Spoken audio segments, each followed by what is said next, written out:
Alright guys, in this video we're breaking down one of the most underrated kitchen skills, how to make clarified butter. This butter doesn't burn, doesn't smoke, and makes your food taste great too. I'll show you exactly what to look for when skimming off butter solids, the mistakes most people make, and how to know when it's done. By the end of this video, you'll be confident in making it on your own. And if you get value out of this, go ahead and hit the like button so YouTube knows this is worth sharing. So why clarify butter?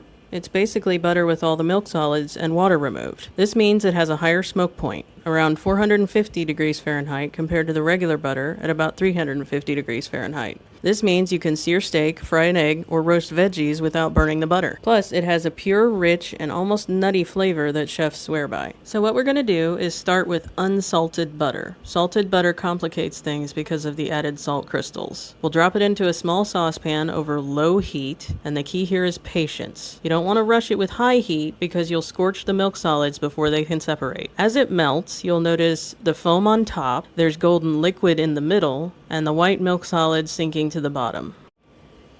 Here's where it might be a little tough for beginners. When the foam rises, don't stir it back in.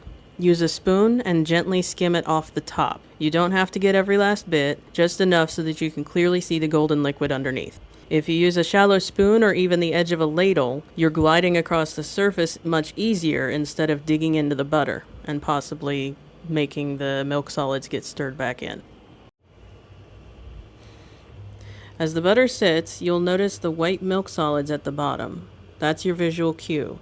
Once they're clearly separated and the liquid above is transparent and golden, you're almost there. Don't wait too long. If the solids brown too much, you've crossed over into ghee territory, which is still delicious but slightly different flavor and usage.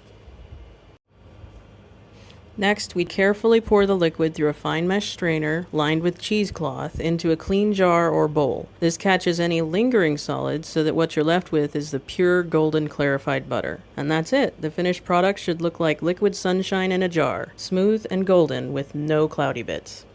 I mentioned this earlier, but this is something I do want to stress. You don't want to try and rush this and use higher heat to do it quicker. If you use too much heat, you might turn it into ghee, or you might burn the solids entirely.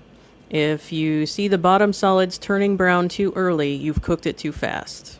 Also, don't stress too much about getting every single bubble of foam off the top. We just want to get enough to clear the surface. Also, don't avoid straining, even though it's a tedious process. If we don't strain it, some solids might still make it into the jar and leave the butter a little cloudy and could lead to it being less shelf stable. And that's it. Clarified butter in just a few easy steps. If you found this helpful, hit like, drop a quick comment, and subscribe so you don't miss my next video. See you there.